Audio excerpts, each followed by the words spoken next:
Whether you're a skeptic or a believer, join me, Rob McConnell, as together we'll investigate the world of the paranormal and the science of parapsychology here on the X-Zone Radio TV show on XZBN and the X-Zone TV channel on Simul TV. Since 1990, the X-Zone Radio TV show has been the place where people dare to believe and dare to be heard. Together, we'll investigate UFOs, aliens, ghosts, Bigfoot, psychic phenomenon, lake monsters, conspiracy theories, government cover-ups, the truth embargo, alien abductions, ESP, haunted locations from around the world, and so much more. With over 28 years of broadcasting and more than 4,500 individual guests, the X-Zone is truly a place where fact is fiction and fiction is reality, as evidenced by the credibility, integrity, and professionalism of the guests that we bring to our international audience. If you have seen a UFO, had a close encounter, seen a ghost, Bigfoot, lake monster, or a story that you would like to share or have investigated, contact me, Rob McConnell, by sending me your email to xzone@xzoneradiotv.com, or you can call toll-free 1-800-610-7035, extension 143, and on Skype, X-Zone Radio TV. For more information on the X-Zone Radio TV show with yours truly, Rob McConnell, visit www.xzoneradiotv.com or www.xzonetvchannel.com or simultv.com and xzbn.net. Until next we meet here in the X-Zone from our broadcast center and studios in Hamilton, Ontario, Canada, always remember, X-Zone Nation, keep your eyes to the sky and your heart in the light.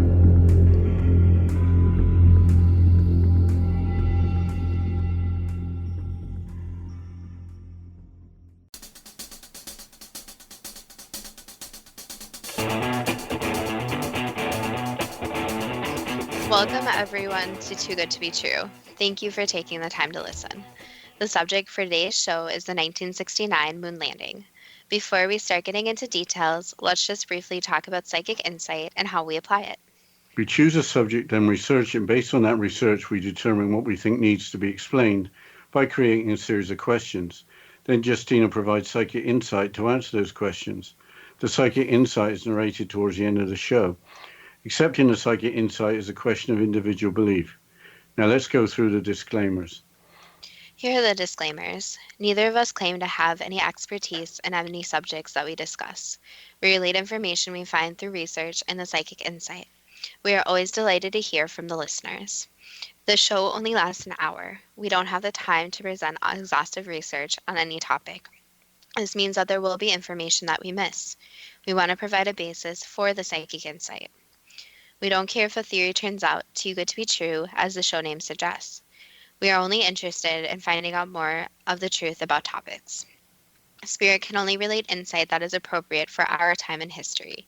Free will cannot be affected. Only comments that are appropriate for our time can be given through the psychic insight. Much of the subject matter in shows may have already been covered many times in other media. We want to look into subjects in a new, different way and be thought-provoking.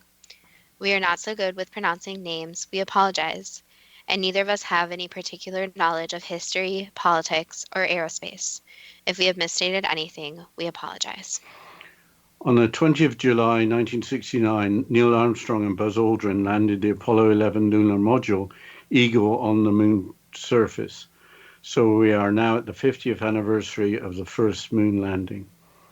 How did it all start? In an address to a joint session of Congress on May the 25th, 1961, by President John F. Kennedy, quote, "First, I believe that this nation should commit itself to achieving the goal before this decade is out of landing a man on the moon and returning him safely to the Earth," unquote. The end of the decade could be interpreted as 1969 or 1970, so the wording was clever.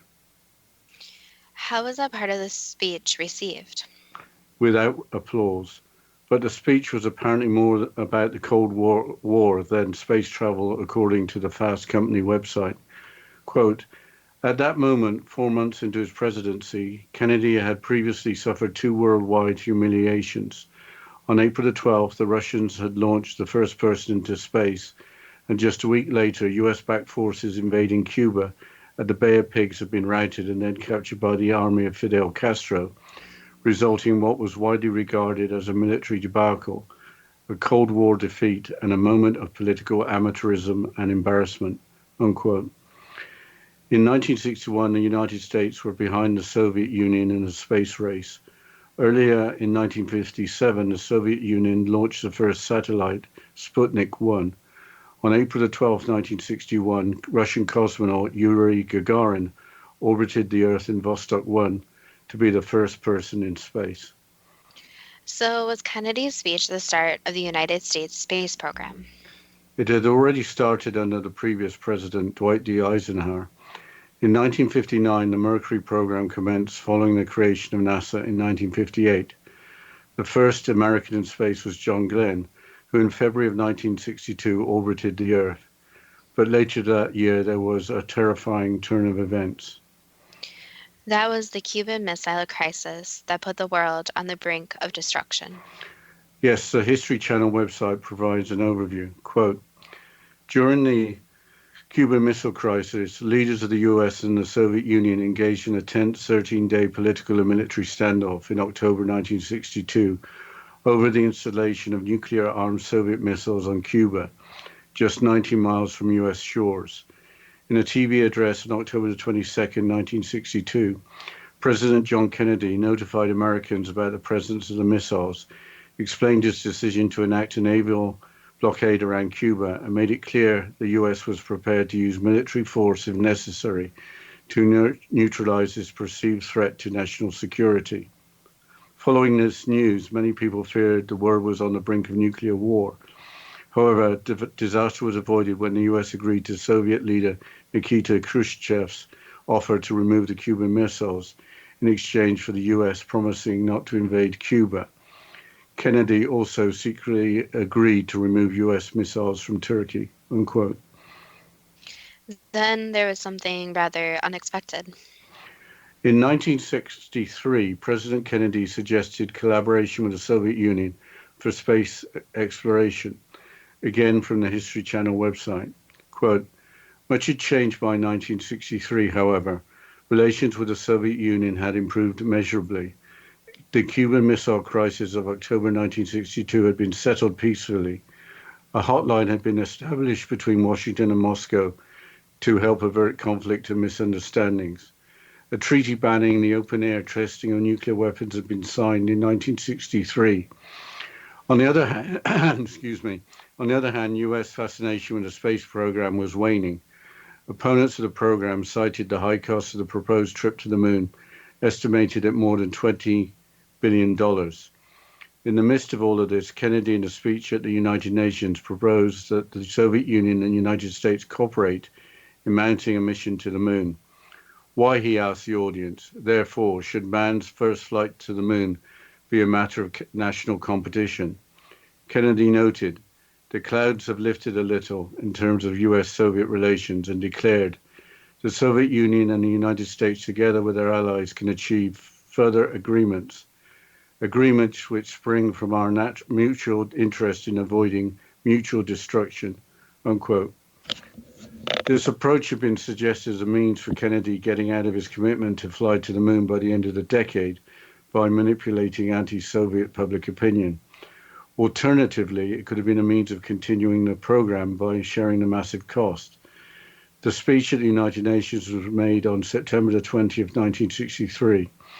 Two months later, on November the 22nd, President Kennedy was assassinated in Dallas, Texas, with Vice President Lyndon B. Johnson then being sworn in as the 36th president.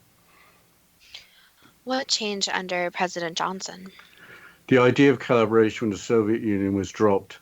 Apparently, President Johnson, or LBJ as he was known, was perhaps more committed to the space program than Kennedy had been.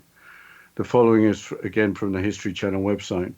Quote, long before he took office following Kennedy's assassination, and indeed even before he became vice president, Lyndon Baines Johnson was perhaps the politician most tied to America's space program. As Senate Majority Leader, LBJ was instrumental in passing the National Aeronautics and Space Act of 1958 that established NASA. As vice president, he helped define the agency's goals. It was his recommendation that pushed Kennedy to pick a moon landing as America's big goal in space. When he moved to the Oval Office, LBJ remained as committed to seeing Apollo liftoff by the end of the decade. He ensured the agency had the funding it needed and took steps to pass the UN Outer Space Treaty that banned placing any nuclear weapons or weapons of mass destruction in space. The moon, he ensured, couldn't be claimed for one nation. When the crew of Apollo 1 was killed during a routine pre-launch test on January the 27th, 1967, he let NASA conduct its own accident investigation in the name of keeping the program on schedule, unquote. How did the Apollo 1 disaster occur? It was largely because an atmosphere of pure oxygen at above atmospheric pressure was introduced into the space capsule rather than an oxygen-nitrogen mixture. In pure oxygen, any tiny spark will cause a rapid fire. Also, the astronauts had no means of escape once the fire had started. So they didn't know that oxygen is the most dangerous gas. Apparently not, but a strange odor resembling sour buttermilk in the capsule was detected by the crew before the fire. This was never explained, but the space program continued. What happened when LBJ left office? Here's more from the History Channel website. Quote, but the rising costs of the ongoing war in Vietnam took a toll on Johnson's commitment to space towards the end of the decade. Funding Apollo was one thing, but LBJ was unwilling to approve significant funding for any additional hardware or Saturn V rockets that would play into post-Apollo programs. By the time he left office, NASA's budget was already dwindling, but the agency was firmly on the cusp of accomplishing Kennedy's lunar landing goal, unquote. He didn't run for re-election, apparently owing to anti-Vietnam War sentiment, and left office in early 1969. Then newly elected President Nixon jumped aboard the bandwagon. So President Nixon was all for the moon landing. He was all for the kudos that went with it, again from the History Channel website. Quote, though neither he nor his administration had contributed much to Apollo's success, Nixon was determined to use the lunar landing missions to bolster his own approval rating and reputation. To that end, he sought to inject himself into the mission. He wanted to have a pre-launch presidential reception separate from any NASA events. He wanted to watch the launch from somewhere interesting like a ship. When NASA discussed the idea of a phone call with Neil Armstrong and Buzz Aldrin while they were walking on the moon, he jumped at the idea of a split-screen TV appearance with a live feed from the moon. But I think we're going to have to continue this after the break. Yes, we'll continue discussing this quote after the short break. And you're listening to Too Good to Be True with Justina Marsh and Pete Marsh on the X Zone Broadcast Network, www.xzbn.net.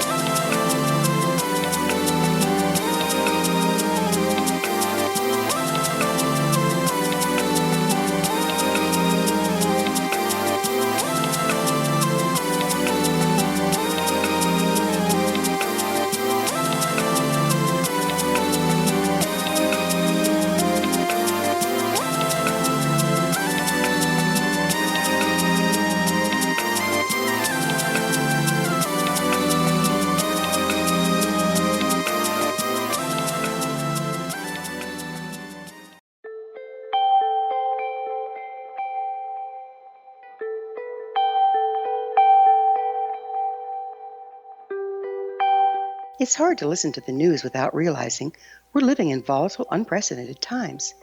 Yet never has there been such an opportunity to transform the human condition. As old structures fail, where can we find the guidance to co-create a better way? Find Your Path Home is an ever-evolving, leading-edge information, education, and healing resource center designed to support and guide you on your path to unity and enlightenment. Based on sound principles employed by shaman worldwide, we provide techniques that can support you through the current transitions, offering online shamanic classes, international long-distance shamanic healing sessions, complimentary Mission Evolution radio episodes and Stairway to Heaven TV vignettes, seminars, retreats, and much more. All of this can be found on findyourpathhome.com. So I was watching the X Zone TV channel last night when I was abducted by aliens, and they kept repeating to me over and over again, simultv.com, simultv.com. What's simultv.com? That's what I asked them. They had it written on the side of their UFO. How do you spell that? UFO. No, I mean simultv.com. simultv.com. simultv.com. Right. simultv.com. Interesting that you were abducted by aliens in a simultv.com UFO last night. Oh, yeah? Yeah. Now that you mention it, I remember now last night I was awakened from a deep sleep. My great-grandmother was standing there. She said she'd come from the hereafter to tell me about simultv.com. She even spelled it out for me. simultv.com, sonny boy. simultv.com. simultv.com, sonny boy. Wow. Yeah. Guys, you'll never guess what my psychic guru just told me. simultv.com. Exactly. Are you guys psychic too? Of course. We all know about simultv.com. simultv.com.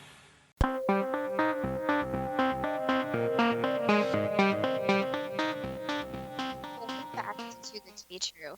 And before the break, Daddy, you were quoting from the History Channel website about Nixon. Can you please continue? He wanted to have dinner with the crew before launch, ideally the night before they left, and was adamant about getting on a recovery carrier at the end of the mission. Though he hadn't campaigned for it, Nixon even got his name on the plaque fixed to the lunar module's leg. NASA decided to include the sitting president's signature along with the crew's in an attempt to secure a positive feeling on the agency's post-Apollo programs. Nixon even personally approved the inclusion of the text, "We came in peace for all mankind," on the plaque, unquote. So that's the politics behind the moon landing. A more important story may be the science that was developed and the technological obstacles that were overcome. The story of technology is controversial, starting with its roots in Nazi Germany, in particular former SS Major Werner von Braun, as included in a Wikipedia article. Quote, Werner Magnus Maximilian Freyer von Braun, March 23, 1912 to June 16, 1977, was a German-American aerospace engineer and space architect. He was the leading figure in the development of rocket technology in World War II, Germany, and a pioneer of rocket technology and space science in the United States. While in his 20s and early 30s, von Braun worked in Nazi Germany's rocket development program. He helped design and develop the V-2 rocket at Peenemünde during World War II. Following the war, he was secretly moved to the United States along with about 1,600 other German scientists, engineers, and technicians as part of Operation Paperclip. He worked for the United States Army on intermediate-range ballistic missile programs and developed the rockets that launched the United States first space satellite, Explorer 1. His group was assimilated into NASA, where he served as director of the newly formed Marshall Space Flight Center and as the chief architect of the Saturn V Super Heavy Lift launch vehicle that propelled the Apollo spacecraft to the moon. In 1975, von Braun received the National Medal of Science. He advocated a human mission to Mars, unquote. The V-2 rocket was the world's first large-scale liquid-propelled rocket vehicle and the first long-range ballistic missile. Among other attacks, about 1,400 V-2s were launched at Britain towards the end of World War II at the primary target area of London. At least 10,000 concentration camp workers died in the process of manufacturing V-2s. In the 1950s, von Braun worked with Walt Disney, making 3 films about space exploration for television. It seems like the people behind Operation Paperclip just wanted to recruit technical know-how. Yes, the 1,600 were government employees. It was apparently all about gaining the expertise to win the Cold War. The Soviets had also assimilated ex-Nazi scientists and engineers. But the person with the idea of how to successfully land on the moon was not Werner von Braun. Who was it? John Houbolt, who was behind the concept of the Lunar Orbit Rendezvous, or LOR, as opposed to direct ascent, where the entire moon rocket would have to land, or Earth Orbit Rendezvous, involving building a space station to assemble the direct ascent moon rocket. Wikipedia describes Lunar Orbit Rendezvous, or LOR, as follows, quote, in a LOR mission, a main spacecraft and a smaller lunar lander travel to lunar orbit. The lunar lander then independently descends to the surface of the moon, while the main spacecraft remains in lunar orbit. After completion of the mission there, the lander returns to lunar orbit to rendezvous and redock with the main spacecraft, then is discarded after transfer of crew and payload. Only the main spacecraft returns to Earth, unquote. The main spacecraft was called the Command and Service Module. The major risk was a rendezvous for the return journey. If the rendezvous was not made, then it was certain death for the astronauts. But with the aid of onboard computers, it could be achieved successfully. But John Hubbard's concept was ignored by NASA, his employer, and only adopted in 1961 after he had written directly to NASA's associate administrator, including the question, do we want to go to the moon or not? By 1963, Werner von Braun was on board, but in the same year, John Hubbard left NASA. The alternatives would have involved building even larger rockets than the Saturn V, which was probably not feasible. What were the computers capable of in 1969? The flight guidance computer designed by MIT was about the size of a box of bananas and weighed 70 pounds, or about 32 kilograms. The Quantum Mac website compares the Apollo 11 guidance computer to the iPhone. Quote, an iPhone with 4 gigabytes of RAM packs more than 1 million times more memory than the Apollo computer. Comparing ROM, a 512 gigabyte iPhone, is 7 million times more powerful than the guidance computer, unquote. Buzz Aldrin and Neil Armstrong apparently broke procedure by keeping the radar turned on when making a rendezvous with the Command and Service Module Columbia, traveling at thousands of miles per hour. The flight guidance computer struggled to keep up. Successful use of technology available at the time now appears to have been miraculous. Maybe too miraculous. There are a lot of people, possibly up to 30% of the population, who believes the moon landing in 1969 never happened, nor the subsequent Apollo landings. The major belief appears to be to win the space race, the moon landings were faked. Let's look at the theories of why the moon landings were faked, the moon landings were faked, starting with it being impossible to cross the Van Allen belt without being killed by high levels of radiation. The Popular Science website explains how the Van Allen belt was overcome by Apollo missions. Quote, the high radiation environment around our planet exists because charged particles become trapped in the Earth's magnetic field. The same magnetic field that protects us from deadly radiation also prevents that radiation from dissipating into space. The particles just don't have enough energy to escape. So the two belts are like two nested donuts circling the planet. Their altitudes vary slightly, but the inner donut sits between 600 and 3,700 miles above the planet and is comprised mainly of highly energetic protons. The outer donut, meanwhile, sits between 9,300 and 12,400 miles above the planet and is made up of both protons and electrons. The radiation environments of both vary more dense in some places and nearly absent in others, unquote. The Apollo flight path was selected to go through the Van Allen belt in low radiation regions while monitoring radiation on board. The radiation within the spacecraft was reported as being within acceptable limits. What about the alleged role of film producer, director, and screenwriter Stanley Kubrick? Author Jane Widner, who directed the documentary movie Kubrick's Odyssey, has stated that Kubrick produced the famous moon landing footage. The International Business Times website goes into details. Quote, the book author also claimed that Kubrick used a technique called front screen projection to shoot the lunar landing in a Hollywood studio.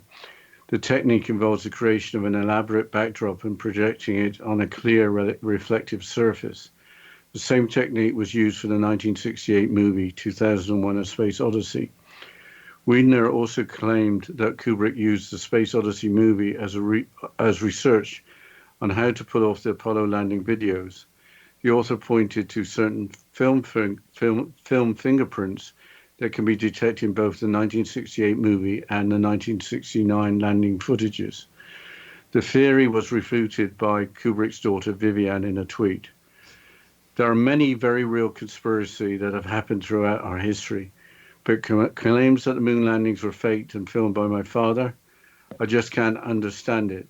The so-called truth these malicious cranks persist in forwarding, that my father conspired with the US government to fake the moon landings, is manifestly a grotesque lie, she said, unquote.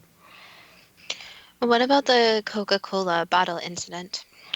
Wikipedia explains the circumstances. Quote, a resident of Perth, Western Australia, a woman named Una Ronald, a pseudonym created by the authors of the source, said that for 2 or 3 seconds she saw a Coca-Cola bottle roll across the lower quadrant of her television screen that was displaying the live broadcast of the Apollo 11 EVA.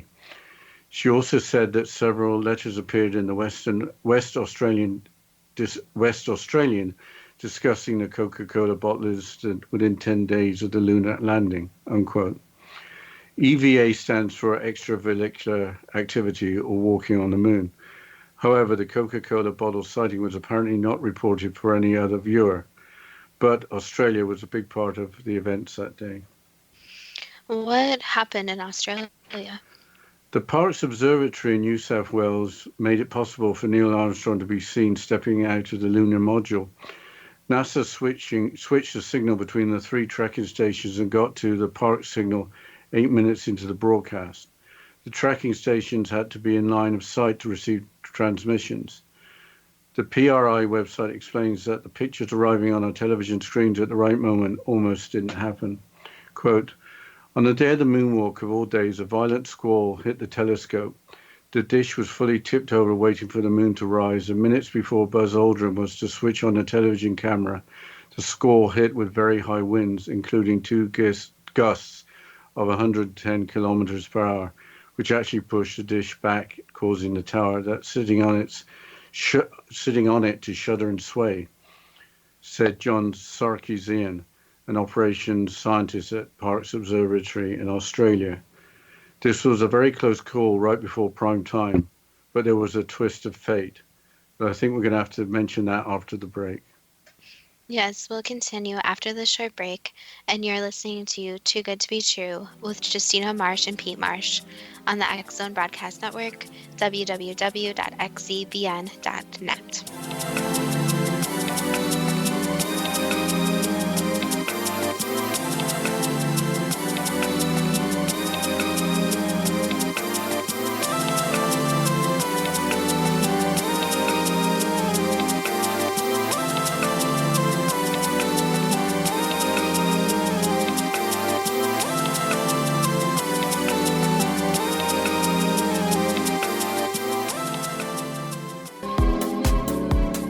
How would your life change if you could develop the business and personal skills that you need in order to make more money? Do you want to learn how to achieve your big life goals faster? Then go to findhiddenmoney.com and get the Goal for It online course. The course teaches you how you can set and achieve your biggest goals while completely overcoming the roadblocks to your goals so that you can realize your dreams and imagine more success. Go to findhiddenmoney.com.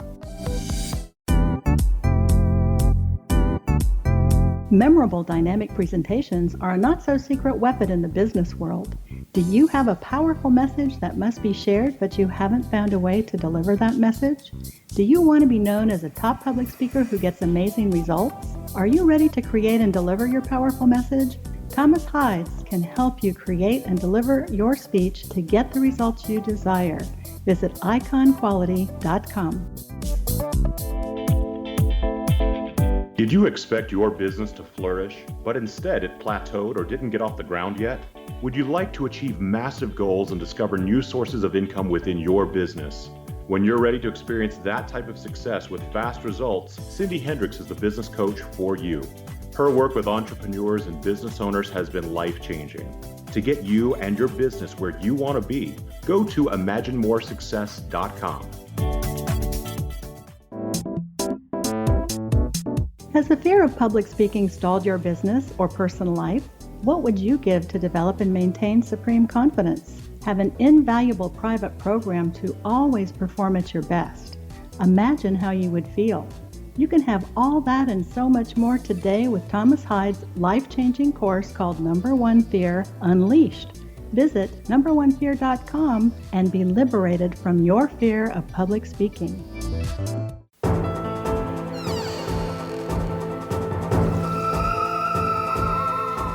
Welcome back to Too Good to Be True. And before the break, we were quoting from the PRI website, explaining the pictures on television screens. So, Dad, can you please continue with the quote? Yes. Aldrin switched on the camera on the outside of the lunar module as Armstrong descended the ladder, and the moon just moved in and rose up above our telescope's horizon, and the astronomers at Parkes were able to receive the television picture. It was quite remarkable. The timing was amazing. You couldn't have scripted it better, said Sarkisian, unquote. There's also the theory that the lack of stars as well as angles of the shadows suggests that the pictures were shot in a studio, even if Stanley Kubrick hadn't been involved.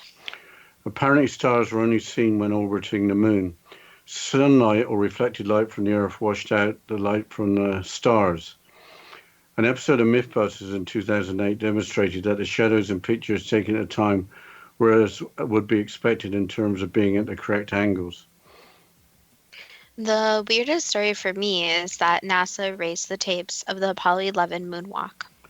After spending billions of dollars to reach the moon and then losing the tape seems to be more than negligent, but in 2019, an NPR article suggests that NASA were not that embarrassed about it. Quote, an exhaustive 3-year search for some tapes that contain the original footage of the Apollo 11 moonwalk has concluded that they were probably destroyed during a period when NASA was erasing old magnetic tapes and reusing them to record satellite data. We're all saddened that they're not there. We all wish we had 20/20 hindsight, says Dick Nafziger, a TV specialist at NASA's Goddard Space Flight Center in Maryland, who helped lead the search team. I don't think anyone in the NASA organization did anything wrong, Nafziger says. I think it slipped through the cracks and nobody's happy about it, unquote. In 2011, NASA were also reported losing 517 samples of moon rock from the Apollo missions that apparently had been loaned out to researchers. Before we get to the questions, we have got to talk about Santa Claus and the flag. The Santa Claus story has been covered by numerous sources, including the London Daily Mail in December 2015. Quote, 3 flying saucers were spotted on the moon during NASA's lunar landings, according to the bizarre claims of a former NASA contractor. In video testimony, Donna Hare said the space agency covered up a series of UFO sightings that they codenamed Santa Claus. Hare claims that she was told by numerous sources, which she does not name, about 3 UFOs that landed shortly after one of the moon landings, unquote. Donna Hare also claims that NASA threatened those not to speak about UFO sightings or had airbrushed pictures. During the Apollo 8 mission, astronaut Jim Lovell said, there is a Santa Claus to celebrate when the engines lit on the far side of the moon to break lunar orbit and allow the spacecraft to return to Earth. The Stars and Stripe was photographed on the moon looking like it was flapping, which is impossible in no atmosphere. According to NASA, the flag can be seen moving because Neil Armstrong was twisting the flagpole to get it deep into the moon's soil. Also, there was a horizontal bar to stop the flag from drooping. The Apollo missions ended in 1972, with Apollo 17 being the last time a human walked to the moon. But with that, it's time for the first question. In President Kennedy's address to the joint session of Congress on May the 25th, 1961, was the wording before the decade is out to get to the moon deliberately vague to be interpreted as either by 1969 or by 1970? Yes. Why was that part of the speech greeted with no applause? Basically, since the timeline was not so important to many people, so they just wanted it as soon as possible. What was Kennedy's motivation for setting the goal to get to the moon? basically to impress Americans and also compete with other countries.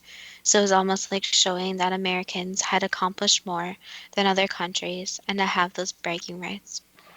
So was being the first to the moon more about the Cold War in terms of leading in aerospace than merely the desire to explore? Yes. Why was the Bay of Pigs such a disaster? Was it because of the lack of a Cuban uprising? That could be said, yes. Was part of the aftermath the Soviet Union using Cuba to site missiles that could attack the United States? Yes. How close was the world to nuclear war during the Cuban Missile Crisis in 1962? Very close. It was at a point more likely that a missile would be fired compared to not fired. So the world got very lucky. Was the world helped in avoiding a missile launch? Yes, there was help from many different sides. Has the world been at least as close again to nuclear war since that time? Currently, the nuclear situation is getting closer and closer to being at that point. So we have a lot to worry about. Yes. Why did President Kennedy suggest collaboration with the Soviet Union for the space program? Was it to share the escalating costs, or was it because Kennedy wanted the country to lose interest in the commitment that he had made, or was it because he wanted an end to the Cold War? It was a little bit of all those ideas, but also to share the technology. So you knew that if the technology was shared, then the process would be much quicker also. After the Kennedy assassination, why did incoming President Johnson drop the idea of collaborating with the Soviet Union? Basically because it was a very risky idea. So that meant giving the Soviet Union a lot of US ideas. And there were also some, you can say, stipulations to the deal, where they would get a lot more technology and money. And the sharing was just putting them in more power again. Would there have been a moon landing in 1969 if there had been no Kennedy assassination? It's hard to say since it's a timeline of events. So the timeline of events could have shifted for many different reasons. But without the assassination, it probably would have been completed sooner, yes. Without contributing to the space program before taking office in early 1969, how did President Nixon think he could be taken seriously in closely identifying with a moon landing, apparently to receive some of the glory? Basically, he thought he was more important and had a lot more supporters than he did. So he thought that whatever he said, people would listen to and wouldn't check into many facts and details. What can we learn from the politics that was behind the space program? That they are very, very complicated. So that when money and technology and accomplishment is at play, there are a lot of deals, discussions, and you could say there's a lot of drama that occurs. So everyone has their own opinion, so it is hard to come to a middle ground. And especially with space, it's something where one person may feel very strongly about it, while another may not. With the dangers of an oxygen-enriched atmosphere now being well understood, how did the Apollo 1 disaster occur in January of 1967? Basically, just not enough knowledge and human error.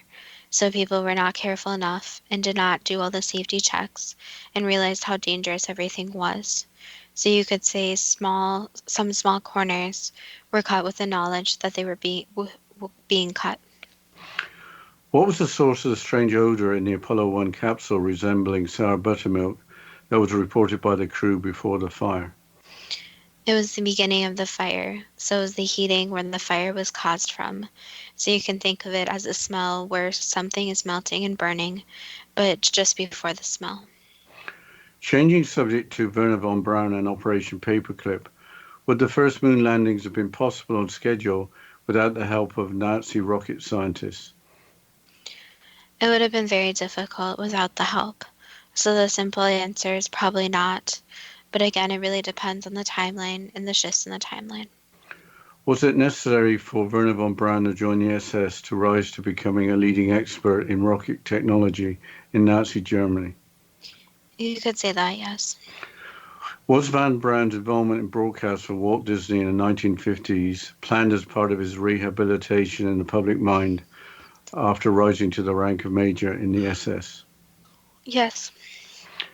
What can we learn from the use of ex-Nazi personnel to provide know-how for a successful space program? Unfortunately, with everything the Nazis did, they also made accomplishments in technology, experimentation, and science. So the problem is that the research, for the most part, was very unethical, and they went to some very hasty measures to get results. However, unfortunately, the results from these experiments were helping technology grow, including the space program. So they did get results. However, the means to get these results were 100% unethical. Why did John Houbolt have to go to extreme lengths to persuade his employer, NASA, that lunar orbit rendezvous was the only option if there was going to be a moon landing by the end of the decade? Basically, people didn't realize all the small details behind the moon landing, so they weren't comprehending how difficult the journey would be. And some of the higher-ups thought it was as simple as sending the people up there, not thinking of much else. But their only goal was to get on the moon, so it took some greater minds to think about the details that would go into this. Why did it take until 1963 for Wernher von Braun to get on board with planning for lunar orbit rendezvous? Basically just a difference of opinions again. So one person thinks they're right, but the next person thinks they're right, and so on. Without the space program, would it have taken many more years before modern computers would have become available? The simple answer is yes, since NASA did make very large advancements in computers. Don't think we've got time for the next question before the break, Justina. Well, I think it's a good time to mention our Instagram page. So you can find us on Instagram at 2, which is TWO, and then GTBT. And you're listening to Too Good to Be True with Justina Marsh and Pete Marsh on the X-Zone Broadcast Network, www.xzbn.net.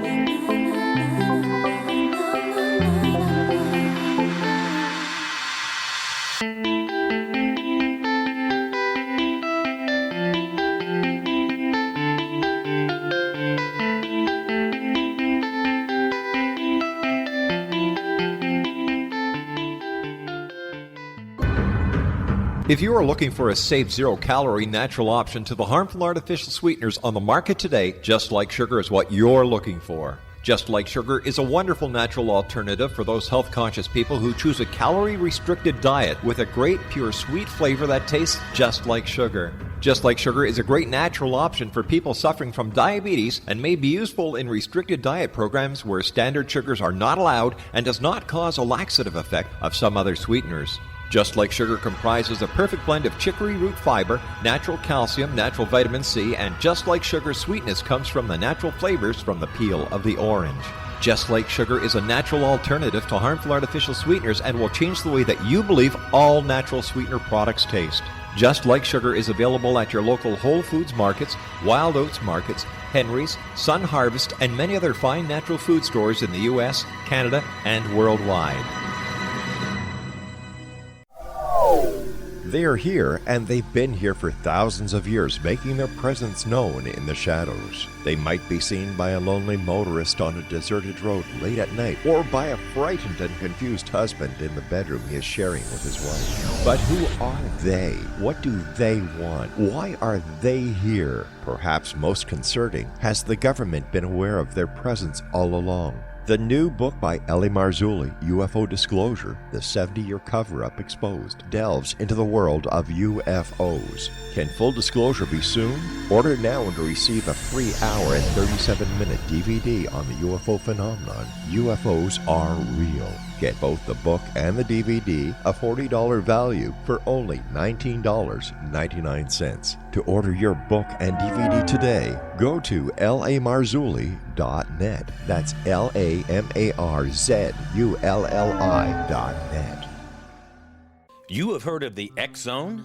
Now watch it on Simul TV, plus 500 video games, live TV channels, free video on demand, worldwide, and more. Does this sound like tomorrow's television? Well, it is, but you can have it today, right now. It is Simul TV. Simul TV offers what the others only wish they could provide. 15 exclusive channels like X-Zone, sci-fi, and horror. We are worldwide. No other provider offers that. 500 built-in video games. No need to have an extra expensive system. We have them included. Free video on demand. Live streaming events from around the world. Interactive online network, and much more. Tomorrow's TV today. Simul TV. Sound too good to be true? Well, it's not. You can have Simul TV today. Sign up at simultv.com. Do it today.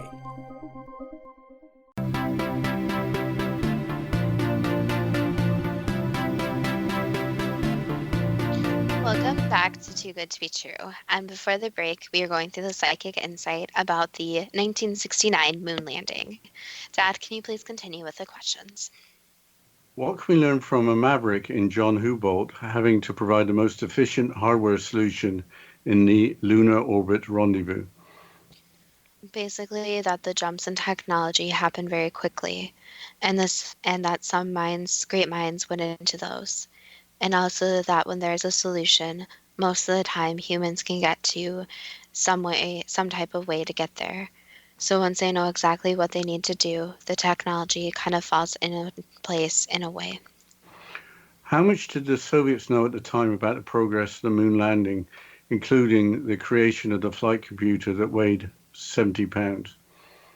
They knew some details, but they didn't know exact details. So they were aware of the computer being built, but also didn't actually think it was going to work. Was the flight computer powerful enough to make the calculations for the lunar module rendezvous with the command and service module orbiting the moon? Or did Buzz Aldrin and Neil Armstrong have to improvise with radar to achieve the correct flight path? They did improvise also, so the computer was not at the point where it could do everything that computers could do today. So there was human intervention also. Why do up to 30% of the population believe that the moon landing in 1969 never happened? Basically because of the photos and how the conspiracies are around the moon landing. So to some people, one, it seems shocking that humans could actually make it to the moon. And two, others don't really believe that the technology at that point could have made it there. And there is also the doubt that maybe the moon landing was faked, just so that the Americans could almost rally the people. Did the Apollo 11 flight path go through the Van Allen belt in low radiation regions? Yes. Was the radiation within the spacecraft within acceptable limits?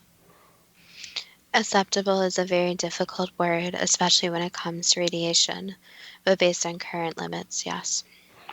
Was Stanley Kubrick involved in Apollo 11 in any capacity using his director or cinematography skills? There was some, yes, but not in the way that most people think. Did the filming of the movie 2001: A Space Odyssey have anything to do with the stills of footage provided by television stations throughout the world during the Apollo 11 mission? In a way that could be said, yes. Did Kubrick help with the production of television pictures and stills? Yes. But he didn't create anything artificial? The photos that we're seeing are, depending on the source, are either real, yes, or slightly altered. So the original photos that are 100% not altered would be very hard to get your hands on, but they do exist. Did a resident of Perth, Western Australia observe for 2 or 3 seconds a Coca-Cola bottle roll across the television screen that was displaying the live broadcast of the Apollo 11 moonwalk? It looked like a Coke bottle, yes, but it was not. Did anyone else watching observe something like a Coke bottle on their television screen? Yes. What was the object that looked like a Coke bottle?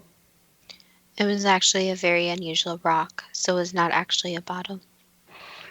How was the Parkes Observatory in New South Wales, Australia, able to pick up the signal from the moon just at the exact moment when Neil Armstrong descended the ladder for his first steps to be broadcast to the world? They were in the right time at the right place at the right time. So with how signals work, it was just very easy for them, since the signal connected directly to them. Was any of the footage broadcast on television created in a studio and not as feed from the moon? There were additions, yes. So there was footage from the moon, but there were also some slight additions, you could say. Why were those additions made? Was it to get the people behind the space program? That, and also to make it more interesting, since when going to the moon, a lot of people expected more. So a lot of people expected to find not just a hunk of rock, but instead more there. So they enhanced it to make it a little bit more interesting for people to watch. Was the absence of stars in pictures taken from the moon due to sunlight or light reflected from the Earth, washing out the light from the stars? Yes and no, it was also the angles of how the photos were taken. Was the 2008 episode of Mythbusters correct in that shadows of pictures taken at the time were at the correct angles, indicating that they were authentic? Yes, that is true.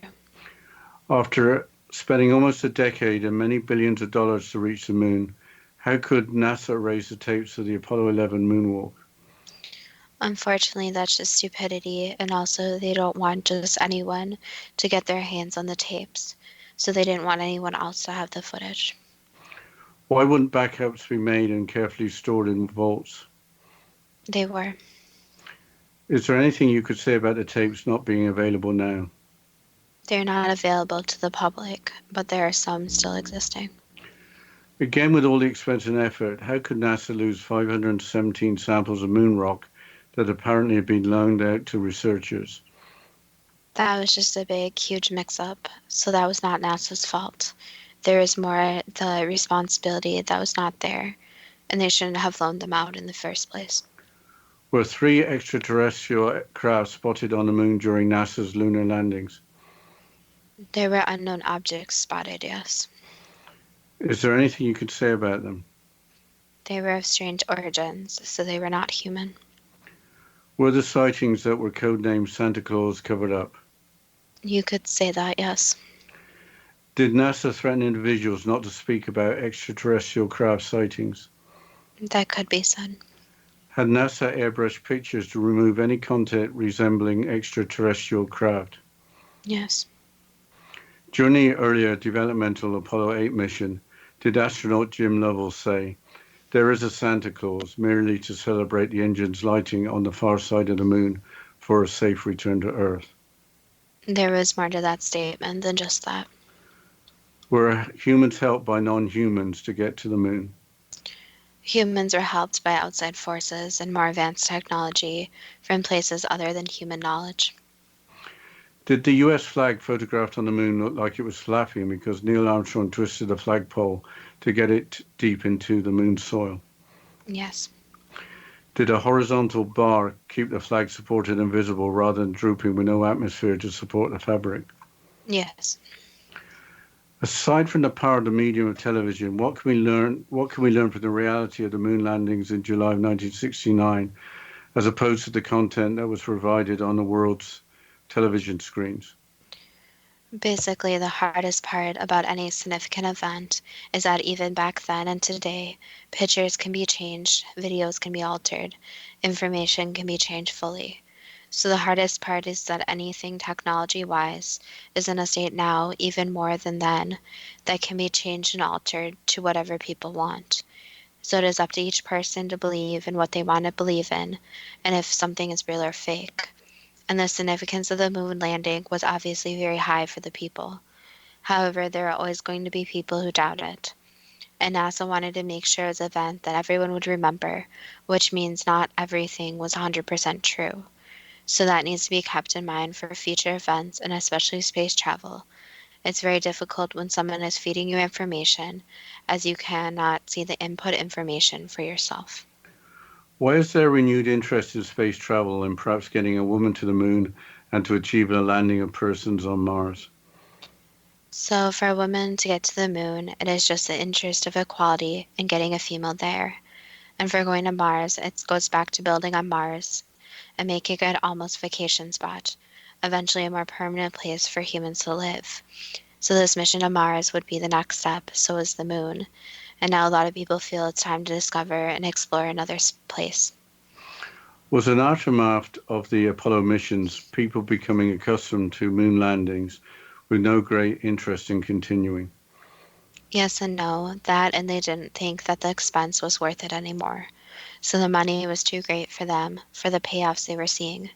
However, the newer generations have not seen moon landings, but that's why they would like to do Mars landings instead, where it has the same awe effect. That was the last answer. Were all the 1969 moon landing pictures as seen on the world's television screens too good to be true? That depends on what you are prepared to believe. Well, watching it at the time, I have to admit I'm old enough, it was kind of surreal. I wasn't that old, but watching it on our television screens, actually classes were cancelled at the high school, and we watched it, and it was, can you really believe it? We were kind of pinching ourselves.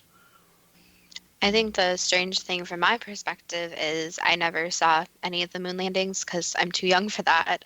So it's interesting to think that now we have everything live streamed, basically anything you can think of, but my generation has never seen a moon landing, not at least while it's happening. And the interesting thing was after Apollo 11, it seemed to, people seemed to lose interest. And then Apollo 13 happened, which was in a way even more miraculous than Apollo 11. They got back safely. And of course, there's a movie about that. And that renewed the interest. And then after that, it just sort of waned completely. Well, I think it's going to be interesting to see what happens with Mars, since it's been greatly talked about, even about building different pods and places for people to live on Mars. So that's an interesting point. But on that note, I will mention our Facebook page and our Instagram, and you can follow us and send us any comments or suggestions on our Facebook page at Too Good to Be True, with the first two spelled TWO, or our Instagram page at TGTBT. And as always, thank you so much for listening, and we look forward to next week's show.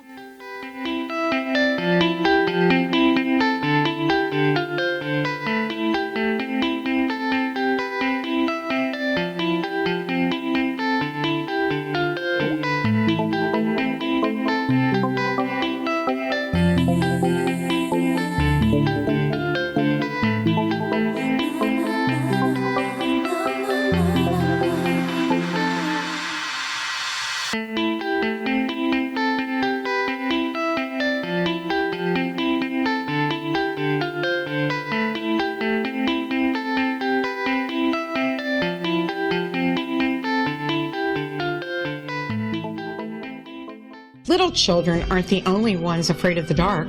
Millions of soldiers return from war zones with PTSD, anger, frustration, fear, and loneliness, much of which surfaces during the darkness of the night. You have the chance to change the lives of these American heroes. Songs and Stories for Soldiers.us provides free MP3 players for these men and women. With a list of 3 million songs in 16 different styles, 100,000 audiobooks, and 30,000 old-time radio programs, every veteran can find something to soothe and comfort them at no cost. All our players contain an 8-hour audio program designed to help veterans fall asleep. With 1,500 plus vets now participating, it's our goal to deliver 10,000 audio players this year. Go to our website at songsandstoriesforsoldiers.us. Help us help a veteran make it through the night. Whether you're a skeptic or a believer, join me, Rob McConnell, as together we'll investigate the world of the paranormal and the science of parapsychology here on the X-Zone Radio TV show on XZBN and the X-Zone TV channel on Simul TV. Since 1990, the X-Zone Radio TV show has been the place where people dare to believe and dare to be heard. Together, we'll investigate UFOs, aliens, ghosts, Bigfoot, psychic phenomenon, lake monsters, conspiracy theories, government cover-ups, the truth embargo, alien abductions, ESP, haunted locations from around the world, and so much more. With over 28 years of broadcasting and more than 4,500 individual guests, the X-Zone is truly a place where fact is fiction and fiction is reality, as evidenced by the credibility, integrity, and professionalism of the guests that we bring to our international audience. If you have seen a UFO, had a close encounter, seen a ghost, Bigfoot, lake monster, or a story that you would like to share or have investigated, contact me, Rob McConnell, by sending me your email to xzone@xzoneradiotv.com, or you can call toll-free 1-800 1-800-610-7035, extension 143, and on Skype, X-Zone Radio TV. For more information on the X-Zone Radio TV show with yours truly, Rob McConnell, visit www.xzoneradiotv.com or www.xzonetvchannel.com or simultv.com and xzbn.net. Until next we meet here in the X-Zone from our broadcast center and studios in Hamilton, Ontario, Canada, always remember, X-Zone Nation, keep your eyes to the sky and your heart in the light.